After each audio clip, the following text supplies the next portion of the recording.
Polity वो एक ऐसा सब्जेक्ट है जो आपको ये लेवरेज देता है जो कोई और सब्जेक्ट नहीं देता है। कितने सवाल आ रखे हैं यूपीएससी में 2011 से लेके 2025 तक, कौन से चैप्टर्स ज़्यादा इंपॉर्टेंट है, कि सोर्सेज लिमिटेड हैं, वो कौन सी एक्स्ट्रा किताबें हैं जो मुझे पढ़ने की जरूरत है अपार्ट फ्रॉम द लक्ष्मीकांत। हो सकता है मैं 30 के 30 नंबर भी ले आऊं। पॉलिटी में मिस्टेक्स बिल्कुल ना करें, एक एक सवाल गलत करना आपको फाइनल सिलेक्शन से दूर लेके जाता है।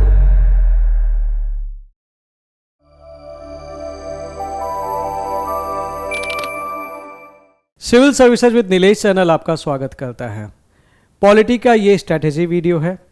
अब जब भी मैं पॉलिटी की बात करता हूं तो मुझे ये बात बहुत अच्छे से पता है कि आपको ये बात पता है कि लक्ष्मीकांत पढ़नी है, तो मैं इस बारे में तो आपसे बात बिल्कुल नहीं करूंगा, क्योंकि Laxmikanth is the supreme source of UPSC polity के लिए एटलीस्ट। लेकिन लक्ष्मीकांत पढ़नी कैसे है, वो कौन सी एक्स्ट्रा किताबें हैं जो मुझे पढ़ने की जरूरत है apart from the Laxmikanth, Laxmikanth के चैप्टर्स किस तरीके से पढ़ने हैं ताकि it makes sense and you get the maximum output out of it, so that if UPSC ever frames a question you are able to do that question. So ये इस topic का डिस्कशन है। उसके अलावा हम ये भी देखेंगे कि लक्ष्मीकांत के कौन से चैप्टर्स ज़्यादा इंपॉर्टेंट है, किस चैप्टर से चैप्टर वाइज कितने सवाल आ रखे हैं यूपीएससी में 2011 से लेके 2025 तक। ये आपको हेल्प करेगा डिसाइड करने के लिए कि कौन सा चैप्टर ज़्यादा इंपॉर्टेंट है और कौन सा चैप्टर हम सेफली इग्नोर कर सकते हैं। और उसके अलावा बहुत सारी बातें जो मैं इस वीडियो के दौरान करूंगा, तो इस वीडियो में आप मेरे साथ एंड तक जरूर बने रहिएगा। Believe me, if you will be applying what I am telling you in this video, ये आपको प्रीलिम्स में बहुत ज़्यादा हेल्प करने वाला है। अब पॉलिटी में आपको एक बात पता है, if you go by the distribution 2013 से लेके 2025 के बीच में अगर मैं देखूं तो ऑन एन एवरेज 15 सवाल तो जरूर ही आए हैं, और ये सवाल 19 सवाल तक भी गए हैं, ये सवाल 22 सवाल तक भी गए हैं। तो इसका सीधा सा मतलब है कि लगभग पॉलिटी मुझे 30 से 38 नंबर देने की क्षमता रखता है। और एक अच्छी बात पॉलिटी में यह है कि सोर्सेज लिमिटेड हैं। उन लिमिटेड सोर्सेज के चलते अगर मैं सही से उन रिसोर्सेज को यूटिलाइज कर लूं तो फिर यह तय है कि मैं बड़े ही आराम से 30 अगर नंबर के सवाल आ रहे हैं तो मैं बड़े ही आराम से 24 से 26 नंबर के सवाल कर सकता हूं, और 38 नंबर के सवाल आ रहे हैं तो मैं बड़े ही आराम से 32 से 34 नंबर के सवाल कर सकता हूं। और अगर मैंने सही से चीज़ों को कर रखा है और मैंने छोटी मोटी वो गलतियां नहीं की हैं तो हो सकता है मैं 30 के 30 नंबर भी ले आऊं। पॉलिटी वो एक ऐसा सब्जेक्ट है जो आपको ये लेवरेज देता है जो कोई और सब्जेक्ट नहीं देता है, और इसके रिसोर्सेज भी डिफाइंड है। इसलिए पॉलिटी का एक एक सवाल गलत करना आपको फाइनल सिलेक्शन से दूर लेके जाता है। सो इट इज इंपॉर्टेंट कि आप पॉलिटी में मिस्टेक्स बिल्कुल ना करें। अगर आप हिस्ट्री की बात करेंगे, हिस्ट्री का सोर्स भले ही हमने कुछ लिमिटेड बुक्स पे रखा है, लेकिन कैसे वो सवाल पूछते हैं उसकी कोई गारंटी नहीं है कि आप कर पाएंगे कि नहीं कर पाएंगे। ज्योग्राफी का भी सेम हाल है। इकोनॉमिक्स के कुछ अगर आप स्टैंडर्ड कॉन्सेप्ट्स को देखें तो वहां तक तो ठीक है, लेकिन इकोनॉमिक्स का भी दायरा बहुत बड़ा है। साइंस एंड टेक में अगर आपने करंट डेवलपमेंट्स बहुत अच्छे से कर रखे हैं तो चांसेस हैं कि आप उसके सवाल कर लेंगे, बट उसके नंबर ऑफ क्वेश्चंस ऑलरेडी घट रहे हैं। आईआर में कौन सी ऑर्गेनाइजेशन उठा के पूछ देंगे आपको खुद नहीं पता, उनको खुद नहीं पता इनफैक्ट। तो ऐसे केस में पॉलिटी आपका एक सेफ हार्बर हो सकता है। तो पॉलिटी के क्वेश्चन तो हमें गलत नहीं करने हैं, ये चीज़ तो हमने कसम खा लेनी है कि भैया अगर 30 नंबर के सवाल पॉलिटी से आएंगे तो मैं कम से कम 26 नंबर का तो सही मार के आऊँगा, और आपको पता है कट ऑफ जाती है 90 तक। तो ऐसे केस में 1/3 स्कोर अगर मेरा पॉलिटी में आ गया यूपीएससी के कट ऑफ के हिसाब से, देन एटलीस्ट मैं अपने आप को थोड़ा सा तो बेटर कर पाऊंगा, थोड़ा सा मेरे प्रीलिम्स के कट ऑफ के नजदीक पहुंच पाऊंगा। ठीक है, दिस इज द सोर्स। आप ये बात बहुत अच्छे से जानते हैं। किसी बच्चे ने 5th एडिशन पढ़ी होगी, किसी ने 6th, किसी ने 7th, अभी तो मार्केट में 8th एडिशन है। And definitely this is the source which is most agreed upon source for the Indian polity for UPSC. लेकिन उसके अलावा अब पहले समझ लेते हैं पीवाईक्यूज के रोल, उसके बाद दोबारा आते हैं लक्ष्मीकांत पे। पीवाईक्यूज इंपॉर्टेंट है, आप ये जानते हैं। जैसे ये 2015 का सवाल, the ideal of the welfare state in the Indian constitution is enshrined in its. 2015 में ये सवाल आया था। Which part of the constitution of India declares the ideal of welfare state? 2020 में सवाल आया था, सीधे रिपीटेड क्वेश्चन। और अगर आप देखेंगे बस इसकी जो लैंग्वेज थी क्वेश्चन की, वो लैंग्वेज चेंज कर दी, ऑप्शंस तक चेंज नहीं किए, मतलब लगभग ऑप्शंस वही थे। देखो, preamble, DPSP, fundamental rights and seven schedule, तो ऑप्शंस तक चेंज नहीं किए इन्होंने, ठीक है, बस क्वेश्चन की लैंग्वेज चेंज कर दी। तो इससे ये तो पता चलता है कि question state word to word repeat हो जाता है। एक और चीज पीवाईक्यू जो आपको पॉलिटी में बताता है, आपसे कहा जाता है ना कि don't solve the only PYQ, understand the PYQ. जैसे ये 2011 का सवाल, under the constitution of India which one of the following is not a fundamental duty. तो इफ आप क्या चीज फंडामेंटल ड्यूटी है नहीं है ये याद थोड़ी करते हैं, आप याद करते हैं कि what are those 11 fundamental duties. अगर मुझे ये सवाल पता है, अगर मुझे ये 11 की 11 फंडामेंटल ड्यूटीज पता है, तो ऑब्वियस सी बात है बाकी जो भी चीजें हैं वो फंडामेंटल ड्यूटी नहीं है। तो मेरा काम ये होगा कि मैं इन 11 फंडामेंटल ड्यूटीज को याद कर लूं, पहली चीज। और अगर मुझे वो फंडामेंटल ड्यूटी याद होगी तो मैं 2015 का ये सवाल कर लूंगा, to uphold and protect the sovereignty, unity and integrity of India is a provision made under what. और एक चीज और मुझे ये मैसेज देता है कि कुछ टॉपिक्स मैं हमेशा साथ में पढ़ता हूं, fundamental duty, DPSP, fundamental rights and even the preamble.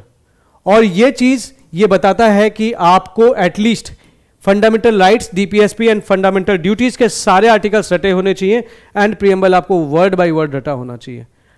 कभी सवाल पूछ सकता है what are the 5 kind of liberties, कौन सी liberty Indian constitution, Indian preamble में है? Liberty of thought, expression, belief, faith and worship. Similarly they can put a fundamental rights वाला क्वेश्चन एंड आस्क ये फंडामेंटल राइट है कि DPSP है कि फंडामेंटल ड्यूटी है। तो इसी तरीके अगर आपने ये सही से पढ़ लिया है तो 2025 का ये सवाल आराम से कर लेते। तो पीवाईक्यू ये बताता है, वो आपको एक्स्ट्रापोलेट करना भी बताता है कि आपको कौन से क्वेश्चन करने चाहिए, एटलीस्ट इतना तो कर लेने चाहिए। और यही काम ज्यादातर बच्चे नहीं करते। पॉलिटी में अगर कोई टॉपिक पूछ रहा है इस तरह से तो आपको उसको एक्स्ट्रापोलेट करके पढ़ना चाहिए। Let's say they have asked a question about the money bill, then you should be knowing each and everything about the money bill because anytime they can ask about the money bill. So these things you must know. ठीक है, ये तो थी PYQ की importance और PYQ को कैसे हमें यूज करना है। अब आते हैं 2 सवाल पे, इंपॉर्टेंट सवाल है, क्या लक्ष्मीकांत सफिशिएंट है यूपीएससी के लिए? दूसरा सवाल, लक्ष्मीकांत पढ़नी चाहिए, what should be the right way? पढ़नी है मुझे पता है, लेकिन सही तरीका क्या होगा लक्ष्मीकांत को पढ़ने का? समझते हैं कि इज लक्ष्मीकांत सफिशिएंट।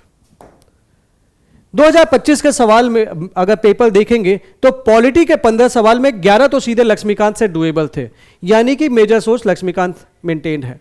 लेकिन 4 सवाल करंट अफेयर्स के थे। इट शोज कि somehow Laxmikanth was not sufficient, क्योंकि ये सवाल आप करंट अफेयर्स अगर आपने सही से पढ़ रखा है तो ही कर सकते हैं। और पिछले सवालों में जाए, अगर पिछले ईयर्स के क्वेश्चन में जाए, जैसे 2024 के सवाल में जाए या फिर उससे पिछले ईयर्स में जाए, तो ये पॉलिटिकल कॉन्सेप्ट्स पूछ रखे हैं आपसे, जैसे in the context of polity which of the following would you accept as the most appropriate definition of liberty? 2019 का सवाल, which of the following factors constitute the best safeguard of liberty in a liberal democracy? 2021 का सवाल। तो ये चीज मुझे ये बता रहा है कि मुझे पॉलिटिकल कॉन्सेप्ट्स के बारे में भी पता होना चाहिए। अब मैं ऑप्शनल की बुक तो उठा के पढ़ूंगा नहीं, तो कौन सी बुक पढ़ना चाहिए? लक्ष्मीकांत के अलावा ये 2 किताबें आपको जरूर पढ़ लेनी चाहिए। These books are enough for your polity. अगर कोई बच्चा एक्स्ट्रा प्रैक्टिस करना चाहता है, he can go for the objective वाली जो बुक आती है लक्ष्मीकांत की, वो बुक से आप पेपर प्रैक्टिस कर सकते हैं। अदरवाइज अगर आपने पीवाईक्यूज की प्रैक्टिस कर रखी है तो भी it is sufficient in itself. Apart from that आप कोचिंग के टेस्ट तो दे ही रहे होंगे। अब समझ लेते हैं, अब लक्ष्मीकांत हमने पढ़नी, हमने किताब खोल ली, तो देख लेते हैं कि कौन से चैप्टर की कितनी इंपॉर्टेंस है। ये भी इंपॉर्टेंट है जानना, जैसे कि हिस्टोरिकल बैकग्राउंड से इन्होंने 8 क्वेश्चंस पूछ रखे हैं, मेकिंग ऑफ द कॉन्स्टिट्यूशन से 2 सवाल, concept of the constitution and salient features of the constitution 5 सवाल। यानी कि ये चैप्टर तो इंपॉर्टेंट है क्योंकि छोटा है, लेकिन 2 सवाल पूछ सकते। प्रियम्बल 4 सवाल इंपॉर्टेंट है। यूनियन टेरिटरीज एंड सिटीजनशिप, इससे 1-1 सवाल पूछे हैं, तो ये इंपॉर्टेंट उतना नहीं है, बस थोड़ा मोड़ा इंपॉर्टेंट है। लेकिन उसके बाद फंडामेंटल राइट हो, चाहे डीपीएसपी हो, चाहे फंडामेंटल ड्यूटी है, 13 सवाल और 6 सवाल, ये तो बहुत ही ज्यादा इंपॉर्टेंट है। Then amendment of the constitution and basic structure, इस छोटे से चैप्टर से 7 सवाल इंपॉर्टेंट है। Parliamentary system, federal system, centre state relation, inter state relation, 16 सवाल बहुत इंपॉर्टेंट है। नंबर ऑफ क्वेश्चंस ही तो आपको बताते हैं ना कौन सा चैप्टर इंपॉर्टेंट है, कौन सा चैप्टर इंपॉर्टेंट नहीं है। इमरजेंसी प्रोविजंस 2 सवाल इंपॉर्टेंट है। प्रेसिडेंट, वाइस प्रेसिडेंट 10 सवाल इंपॉर्टेंट है। President is very important topic for UPSC. Prime minister, central council of ministers, cabinets committee, 4 question important है। Parliament, parliamentary committee, parliamentary group, 41 questions important है। अभी मैं आपको ये तो अभी डिस्ट्रीब्यूशन दिखा रहा हूं, उसके बाद मैं बताऊंगा कि इसमें कौन से चैप्टर नहीं पढ़ने हैं। जैसे पार्लियामेंट्री ग्रुप आप छोड़ सकते हो तो अभी डिस्कस करेंगे इसके बारे में। उसके अलावा supreme court, judicial review, judicial activism, PIL, इससे आए हैं 13 सवाल। हाई कोर्ट से आए हैं 1 सवाल। अब आप देखो सुप्रीम कोर्ट इट सोज कि सुप्रीम कोर्ट ज्यादा इंपॉर्टेंट है, तो सेंटर वाली चीजें हमें बहुत ध्यान से पढ़नी है। Then you have the governor, जिससे आए हैं 5 सवाल, इंपॉर्टेंट है। क्यों इंपॉर्टेंट है? क्योंकि अक्सर गवर्नर और चीफ मिनिस्टर की आपस की झड़प होती रहती है। Governor is seen as the agent of centre, though he is expected to fulfill the constitutional responsibilities that has been trusted upon him, but often he acts upon the command of the center, and that this thing is not digested, not liked by the state. So we have this governor, chief minister, state council of minister, 1 सवाल पढ़ सकते हैं, लेकिन state legislature से 2 सवाल, लेकिन parliament से 41 सवाल थे। उसके अलावा we have this subordinate courts, tribunals, consumer commissions, Lok Adalat and other courts, 6 सवाल। पंचायती राज 10 सवाल। मैं आपको सही बताऊं, यहां तक आते थे most of the important chapters खत्म हो जाते हैं कुछ चैप्टर्स को छोड़ के। तो जो आपको इतनी मोटी सी किताब दिख रही है ना, वो इतनी मोटी किताब को बहुत डिटेल में नहीं पढ़ना है, उसमें से कई चैप्टर्स आप छोड़ पाओगे बाद में। और वो जो पढ़ रहोगे उसमें से भी अगर आपने पीवाईक्यूज देख रखे हैं, पीवाईक्यूज का डिस्ट्रीब्यूशन देख रखा है चैप्टर वाइज, उसका भी सॉल्यूशन अभी मैं आपको देता हूं, ठीक है। देन यूनियन टेरिटरीज, एक भी सवाल नहीं आया। Then schedule and tribal areas, 4 सवाल आए। This chapter is important. Constitutional body से 6 सवाल, नॉन कॉन्स्टिट्यूशनल बॉडी से 10 सवाल। नॉर्मली माइंड ये कहता है कि कॉन्स्टिट्यूशनल बॉडी से ज्यादा सवाल आए होंगे, लेकिन यूपीएससी का एक्सपीरियंस ये कहता है क्वेश्चंस के बेसिस पे कि they are asking more about the non constitutional bodies. What are non constitutional bodies? सीधी सी बात है, आपके कॉन्स्टिट्यूशन में मेंशन नहीं है। जो कॉन्स्टिट्यूशन में मेंशन है that is the constitutional body. तो ऑब्वियस सी बात है, इन बॉडीज का जो एग्जिस्टेंस है it is due to the order of, you can say the legislature और the order of the executive, ठीक है। उसके बाद cooperative societies, official language, public service commission, right and liabilities of the government, special provisions relating to certain class, special provisions for some class, एक भी सवाल नहीं है, और ये चैप्टर इतने इंपॉर्टेंट भी नहीं है। Then you have 10 questions from this. Mainly ये इलेक्शन रिलेटेड वाला कॉलम है, जिसमें anti defection law, electoral reforms, election and election law से ज्यादा सवाल आते हैं। बाकी चैप्टर्स उतने इंपॉर्टेंट नहीं है। National commission to review the working of the constitution, 0 questions. Judgments, 0 question. Doctrines of constitutional interpretation, 0 question. World constitution, 0 questions.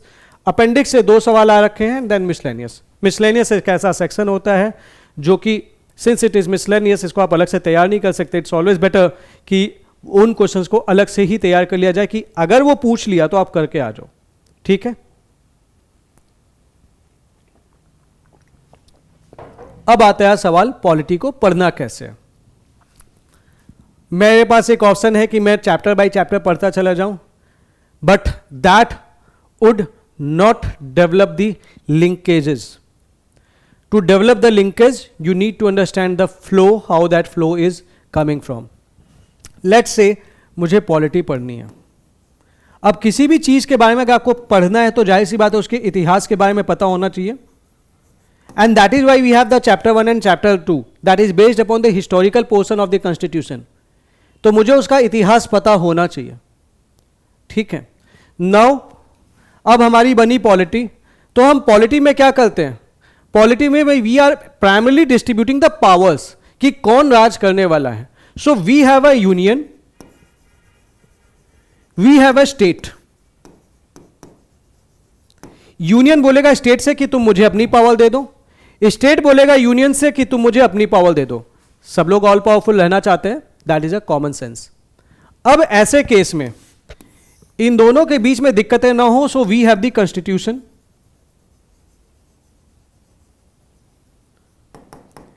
लेकिन इज इट ओरल और written?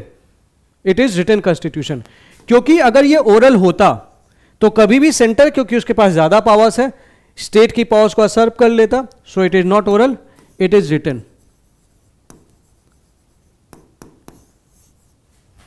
So this is one of the feature of the constitution, it is written constitution, and power is broadly divided, सब कुछ mentioned है। now अब ये written है, अब state बोलेगा सेंटर से कि भैया मेरे को डर है कि कहीं ऐसा ना करो कि तुम अमेंडमेंट कर दो, तो सेंटर बोलेगा हाँ हाँ यार हम अमेंडमेंट तो करना चाहते हैं, और हम इस तरह से अमेंडमेंट करना चाहते हैं कि हम सारी पावर्स ले लें, so that I can destroy what? I can destroy the federal structure of the constitution. What is federal? The power is distributed between center and the state. Basic terms में अगर समझ लें, although federal का concept इससे बहुत बढ़कर है, but basic के लिए समझ लेते हैं, this is the federal thing. तो सेंटर चाहेगा कि वो कॉन्स्टिट्यूशन को अपने अकॉर्डिंग मोल्ड कर सके, स्टेट चाहेगा कि नहीं उसका एग्जिस्टेंस बरकरार रहे। नहीं तो यूनियन कभी आके बोलेगा, कभी भी सेंटर आके स्टेट को बोलेगा भैया तुम्हारा एग्जिस्टेंस यही तक का था, अब हम from tomorrow there is no state, there is only one territory, that is India. उस चीज को प्रोटेक्ट करने के लिए कॉन्स्टिट्यूशन है, उसको सेफगार्ड करने के लिए, स्टेट के राइट्स को सेफगार्ड करने के लिए, और इसी चीज के लिए कि ये इसको अमेंड ना कर दे, और उसी चीज के लिए उन्होंने बनाया अमेंडमेंट को रिजिड। लेकिन हर चीज के लिए रिजिड नहीं बनाया, रिजिड केवल उन प्रोविजंस के लिए बनाया जो कि फेडरल थे, जहां पे समहाउ स्टेट की पावर्स कर्ब हो सकती थी, इस चीज को बैलेंस करने के लिए। And that is why we have the chapter federal system and the parliamentary system. We have a parliamentary system, हम पार्लियामेंट्री सिस्टम फॉलो करते हैं, we have a federal system, और ये आपका इंपॉर्टेंट चैप्टर है। So you should be knowing the things like this. अब scene क्या आता है, ऑब्वियस ही बात है, अब इनके बीच में रिलेशन कैसा है, तो we have the relation between these two union and the state. We have the chapter 15 legislative relationship, financial relationship, इस पे सवाल आ सकते हैं। Then we have the state state relationship, but एक ऐसी स्टेज भी आ सकती है कि union becomes all powerful to protect the sovereignty and integrity of India, that is the emergency provision. लेकिन व्हाट अबाउट कि यूनियन ने बोला कि भैया अब मैं काम करूंगा कि because this is the emergency provision I will always remain all powerful, ये भी हो सकता है, मनमर्जी चलाएंगे। तो इनके कॉन्फ्लिक्ट को रिजॉल्व करने के लिए we have the system of courts which are independent of these to balance the power and to handle the dispute between the two. So we have the Supreme Court of India. तो मुझे पढ़ना है फिर supreme court के बारे में। Supreme court use करेगा तो it's basic structure doctrine, supreme court use करेगा जुडिशियल रिव्यू के प्रोविजंस सो दैट कंट्रोल कर सके सेंटर को, क्योंकि ऑब्वियस ही बात है कल की डेट में ये इतना पावरफुल हो जाएगा तो क्या सुप्रीम कोर्ट की पावर नहीं खा जाएगा। तो अगर आप इस पॉलिटी को इस तरह से प्रॉपर वे में क्लबिंग करके पढ़ेंगे तो you will come to know everything is interconnected. पढ़ने का सही तरीका तो देखो यार यही है।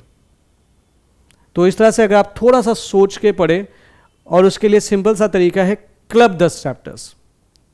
सो मैंने क्लबिंग की है, 12-13 ग्रुप्स में बांटा है चैप्टर्स को। अगर आप उस तरह से पढ़ते हैं it will help you a lot.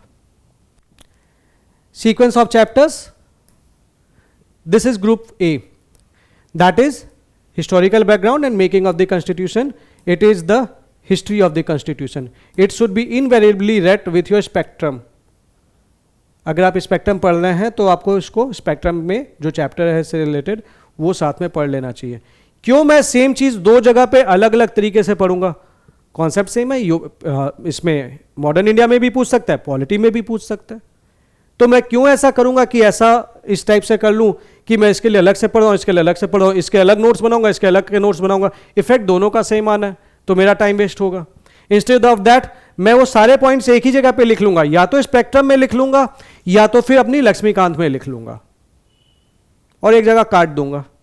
इससे मेरा रिवीजन आसान हो जाएगा, क्योंकि लास्ट टाइम में बुक्स का अगर इतनी बुक्स हो ना तो रिवीजन नहीं होता है, बुक्स इतनी हो तो रिवीजन इजीली हो जाता है. So this thing I will be doing. Then we have the group 2. I will be understanding what is the constitution. Constitution की मीनिंग समझने के बाद मुझे जाहिर सी बात है इसके फीचर्स जानना चाहूंगा. One of the feature of the constitution is that it has the parliamentary system and the federal system. तो जाहिर सी बात है 3 और 4 के साथ मैं 13, 14 इसी टाइम पे पढ़ लूंगा. एंड फेडरल सिस्टम को प्रोटेक्ट करने के लिए जो अमेंडमेंट है उसका प्रोसेस भी समझना पड़ेगा. ठीक है, फेडरल सिस्टम को प्रोटेक्ट करने के लिए जो अमेंडमेंट है उसका प्रोसेस समझना पड़ेगा, और अगर उसका मिसयूज होने से बचाना है तो समहाउ बेसिक स्ट्रक्चर डॉक्ट्राइन को भी समझना पड़ेगा. तो ये चैप्टर्स मैं साथ में पढ़ लूंगा. और साथ ही साथ सिंस फेडरल स्ट्रक्चर की बात हो रही है तो सेंटर और स्टेट के बीच में कैसा रिलेशन है, आपस में स्टेट्स में कैसा रिलेशन है, and when the state can become all powerful. तो ये चैप्टर्स मैं साथ में पढ़ूंगा. इसके बाद दिस इज द ग्रुप 2. इसके बाद आता है group 3, the preamble, chapter 5. Then we have chapter 8 fundamental rights. Then we have chapter 9 DPSP. We have chapter 10 fundamental duties. Chapters आपको उल्टे पुल्टे जरूर लग रहे होंगे, लेकिन ये चैप्टर्स बहुत ही लॉजिकली अरेंज्ड हैं. ठीक है, so we have this is the third group. अब इसमें तो भाई मेरे को सारे आर्टिकल पता होने चाहिए. I should be knowing each and every article related to fundamental rights, DPSP and fundamental duties.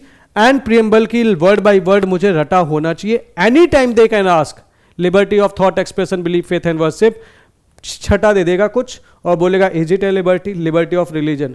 ठीक है, लिबर्टी ऑफ रिलीजन है, बट वो लिखा नहीं है, वो दूसरा जो सेकुलरिज्म वाला टॉपिक है उसमें आता है. India is a secular country, तो बाद में ऐड हुआ था. ठीक है, तो दिस थिंग हमें पता होना चाहिए. उसके बाद आता है group 4, union in its territory. तो यहां पे मुझे यह पता होना चाहिए कि what is union, is territory and union the same thing. India के स्टेट्स का बनने का सीक्वेंस क्या था, any time they can ask. Group C, group D, what is that, group A, group B, पूछ रखा है अभी रिसेंटली कि कौन सा ग्रुप सी में था, त्रिपुरा था कि नहीं था. So you must prepare this chapter properly. Then about the union territories, यहां पे आप पढ़ते हैं special provisions. Special provisions related to Delhi, क्या पंगे चलते हैं गवर्नर और सेंट्रल गवर्नर और जो दिल्ली गवर्नमेंट है, उन चीजों को समझना. Then schedule and tribal areas, ये हमें पढ़ना है. यहीं पे मैं जो चैप्टर है citizenship, because if there is a union, किसको कहेंगे कि वो यूनियन का हिस्सा है, that is the citizenship. Citizenship में मुझे ये पढ़ना है कि who are the part of India, मतलब who are called the citizens of India. इसके लिए एक तो मैं पढ़ूंगा कॉन्स्टिट्यूशनल प्रोविजंस, दूसरा मैं पढ़ूंगा सिटीजनशिप एक्ट. ठीक है, तो सिटीजनशिप एक्ट में मैं ये जानूंगा कि how you can acquire the citizenship, how you can lose your citizenship. इन सब चीजों के बारे में थोड़ा सा जानूंगा. ठीक है, तो ये सारी चीजें हैं जो मुझे जाननी है. उसके बाद आता है group 5, it's president, vice president and governor. President को पढ़ते ही मैं पढ़ लूंगा गवर्नर, बहुत अच्छे से गवर्नर को भी पढ़ लूंगा साथ में विद द प्रेसिडेंट. अब गवर्नर और प्रेसिडेंट की जो पावर्स है वो बहुत ज्यादा सिमिलर हैं, डिफरेंसेस भी हैं, उसी डिफरेंसेस के बेसिस पे सवाल बन सकता है. तो जब मैं पढ़ रहा हूंगा उसी टाइम पे मैं कोई टेबल बना लूंगा जिसमें मैं इनकी सिमिलैरिटीज एंड डिफरेंसेस नोट कर लूंगा. ऑल्दो लक्ष्मीकांत ने भी बड़े अच्छे से टेबुलर फॉर्मेट में दिया हुआ है, आप उसे भी रिफर कर सकते हैं. And then I will be reading vice president. Note that we don't have a vice governor, we don't have a vice governor, ये ध्यान रखना. ठीक है, देन मुझे पढ़ना है प्राइम मिनिस्टर. जैसे ही प्राइम मिनिस्टर पढ़ूंगा स्टेट लेवल पे चलाऊंगा और पढ़ लूंगा चीफ मिनिस्टर के बारे में. जैसे ही सेंट्रल काउंसिल ऑफ मिनिस्टर्स पढ़ूंगा स्टेट लेवल पे चलाऊंगा state council of ministers. And then I will be reading about the cabinet committee. ठीक है, देन पार्लियामेंट, पार्लियामेंट की सारी पावर्स जान ली, पार्लियामेंट के बारे में पढ़ लिया, कैसे जो भी बिल्स वगैरह हैं पास होते हैं, what about the money bill, what is the definition etcetera. उसी के साथ साथ मैं स्टेट लेजिस्लेचर भी अच्छे से तैयार कर लूंगा. Then we have the parliamentary committee, that is a very important topic. Parliamentary group आप टॉपिक सेफली इग्नोर कर सकते हो, एक रीडिंग करके आगे बढ़ सकते हो. ठीक है, so chapter 23, 24, 33 is important. Then we have supreme court, जैसे ही सुप्रीम कोर्ट पढ़ूंगा मैं पढ़ लूंगा high court, because supreme court के बाद जो सबसे बड़ा कोर्ट है इंडिया का that is the high court. उसके बाद थोड़ा सा लोअर आएंगे, we have the subordinate courts, we have the tribunals, we have the consumer commission, we have the Lok Adalat and other courts. तो ये इंपॉर्टेंट है हमारा पूरा जुडिशियल सिस्टम को समझने के लिए। उसके बाद judicial review, judicial activism and PIL, ये बस आप स्किम कर सकते हैं, आपको बस इतना पता होना चाहिए are this topics mentioned in the constitution और not and what is the basic meaning, इससे ज्यादा नहीं पूछता है, ठीक है। तो इतना पढ़ लिया, that is more than enough, बाकी मेनली इसको पढ़ना है हमें, ठीक है। अब आता है पंचायती राज एंड म्यूनिसिपैलिटीज। इसमें इनके आइटम्स जरूर रट लेना कि what are the items of panchayati raj, what are the items of municipalities, ये बहुत अच्छे से पढ़ लेना, ठीक है। And read the whole chapters, इससे रिलेटेड जो भी कमिटीज हैं, कमिटीज के नाम सीक्वेंस ये आपको याद होना चाहिए, बन सकता है कभी भी सवाल उस पर। Then we have the constitutional body, election commission, UPSC, state PSC, finance commission, GST, NCSC, NCST, NCBC, special officer for the linguistic minorities, CAG, attorney general of India, advocate general of India, constitutional prescriptions. अब इसको पढ़ने के बाद आपको एक table भी बनानी है साथ ही साथ कि भैया इनके टर्म ऑफ ऑफिस क्या है, how they are appointed, what are their conditions of office, what is the age criteria, what about the retirement, what about the vacancy होगी तो क्या होगा, एटसेट्रा। जो मेजर चीजें हैं इनके बारे में वो पढ़ने नहीं, how they can be removed. तो अगर आप इन चीजों के लिए एक कंपैरेटिव टेबल बना लेते हैं then this topic is covered. फिर बाद में केवल वो एक टेबल रिवाइज करना and you have to take the new question that UPSC will be asking. So ये एक टेबल बना लेनी है, एक टेबल में पूरा टॉपिक कवर हो सकता है, आपको बार बार इस जगह पे आने की जरूरत ही नहीं पड़ेगी। Same applies for the non constitutional bodies. इस नॉन कॉन्स्टिट्यूशनल बॉडी में NITI Aayog is very important, NHRC is very important, then CIC is very important, then you have CBI is and CVC is very important, Lokpal and Lokayukt is very important, Delimitation Commission of India is very important, North East Council is very important because इस time पे हमारी जो government का ध्यान है वो north eastern states पे भी है। तो अगर मेरे को कुछ सेफली छोड़ना है तो थोड़ा सा मैं इसको छोड़ने की सोच सकता हूँ, एक विमेन वाला टॉपिक और कर लेता हूँ, अदरवाइज बाकी चैप्टर्स ठीक है, ऐसा नहीं है कि उनको नहीं पढ़ना है, बट अगर आपके पास टाइम कम है तो इतना तो जरूर पढ़ लेना नॉन कॉन्स्टिट्यूशनल बॉडीज में। और अगर कोई नॉन कॉन्स्टिट्यूशनल बॉडी न्यूज में है जैसे Laxmikanth does not cover ED, इसके बारे में जरूर पढ़ लेना। ईडी कहां से मिलता है आपको, this is you will getting in India year book. बहुत सारे ऐसे फैक्ट्स, लिमिटेड चैप्टर्स जो कि आपको केवल और केवल इंडिया ईयर बुक पे ही मिलेंगे, specially this polity chapter, law and justice, ये आपको इंडिया ईयर बुक से पढ़ना है, ठीक है, क्योंकि वो टॉपिक आपको लक्ष्मीकांत में नहीं मिलेगा और इनफैक्ट उन जो दोनों किताबें बताई उसमें भी नहीं मिलेगा। इंडिया ईयर बुक के 2-3 चैप्टर्स हैं, ये आपको रिफर करने हैं, ठीक है। Then you have the group 12, cooperative society is not very important, you should be just knowing what is a cooperative, थोड़ा सा इसको रीड कर सकते हैं। Official language, do we have an official language, what are the provisions, इतना आप थोड़ा बहुत पढ़ सकते हैं। पब्लिक सर्विस कमीशन, बिकॉज आप ऑलरेडी, ऑल्दो इस पे सवाल नहीं पूछा है, but since you are preparing for UPSC then you should be knowing about the public service commission. Rights and liabilities, this is not an important chapter, you can just skim through it. Special provisions relating to certain class, you can skim through it. Special provisions related to some states, ये articles जो दिए हैं इसमें, article and the state, बस इतना इसमें याद कर लेना, दैट्स इट, ठीक है। Coming next to the group 13, political party इतना इंपॉर्टेंट नहीं है, role of the political party इतना इंपॉर्टेंट नहीं है। इलेक्शन इंपॉर्टेंट है, इलेक्शन लॉज इंपॉर्टेंट है, इलेक्टोरल रिफॉर्म्स इंपॉर्टेंट है, कोलिशन वोटिंग बिहेवियर, कोलिशन आप इसको छोड़ सकते हैं। Anti defection law it is very important. Pressure group आप इसको इग्नोर कर सकते हैं। National integration you can ignore, foreign policy you can safely ignore. यहां पे बस भैया you should be knowing the name of M. Venkatachalya and then you can leave this chapter. Then chapter 91, 92, 93, these judgments ये आपको बेंस में भी काम कर सकते हैं, इसलिए पढ़ लो, बाई चांस कभी पूछ दिया। इंपॉर्टेंट डॉक्ट्राइन, इससे कभी सवाल आया नहीं है, but have a read because दे रखा है। World constitution right no you can safely ignore, and appendix आपको पढ़ना है।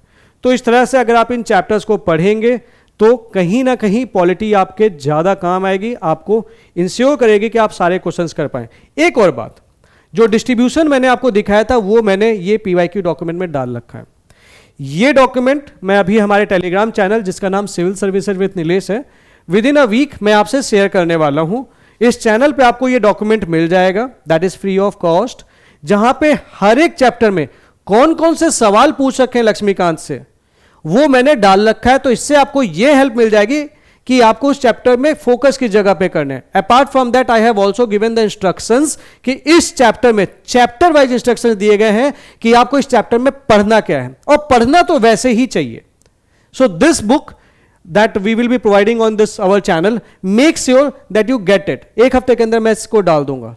सो इस तरीके से अगर आप लक्ष्मीकांत को पढ़ते हैं, इस तरह से आप पॉलिटी को पढ़ते हैं, बिलीव मी आप बड़े प्यार से जो 30 से 35 नंबर के सवाल आते हैं, आप बड़े प्यार से वो लगभग पूरे अचीव कर सकते हैं। और वो अगर आपने पा लिया, वो मार्क्स पा लिए, तो आप कहीं ना कहीं क्लोज हो जाएंगे in terms of cut off के पास।